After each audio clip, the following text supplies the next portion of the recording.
Last question इस भाई का, आखिरी सवाल इस भाई, यस। यदि किसी भाई या बहन का बपतिस्मा 1 या 2 साल पहले हुआ हो और वो भाई या बहन तब से चर्च ना आया हो और ना ही उसकी टाइट दी गई हो और ना ही उसने कभी चर्च से संपर्क किया हो, तो क्या ऐसे भाई बहनों के साथ क्या किया जाना चाहिए? अगर वो अब चर्च आना चाहते हैं तो क्या दोबारा बपतिस्मा होगा या नहीं होगा? God bless you my precious brother. God bless you. कह रहे भाई, खुदावन आपको I'll put that question in English. Amen.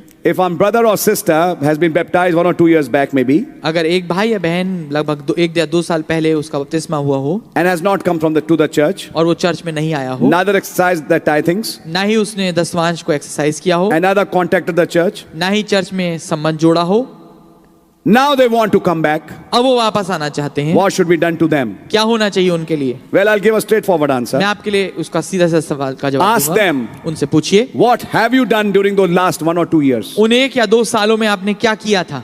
That's right.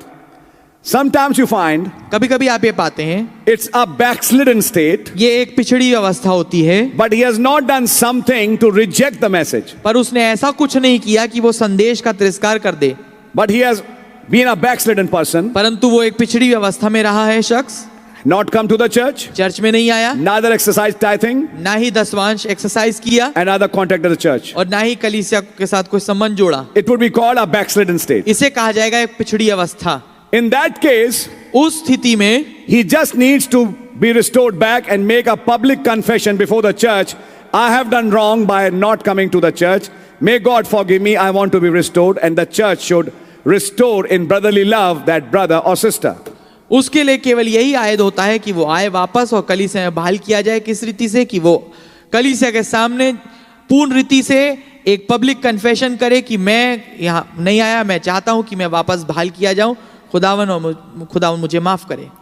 But if he has done or she has done something to defy this message, पर अगर उसने ऐसा कुछ काम किया है कि उसने संदेश का तिरस्कार किया है, married an unbeliever, किसी अविश्वासी से शादी कर ली, got married in a temple or a mosque or some place, कहीं या मंदिर में या किसी मस्जिद में उसने शादी कर ली, or became a drunkard या कोई पियक्कड़ हो गया and went to the world, और दुनिया में विलीन हो गया, then he needs to repent again and be baptized. तब उसके लिए जरूरी है कि फिर से तौबा करे और बपतिस्मा ले। But let him read Judges 19 also. पर वो पहले आमेन न्याय 19 भी पढ़ ले। God bless you, my brother. I think I've answered all your questions. खुदावन आपको आशीष दे भाई। मैं सोचता हूँ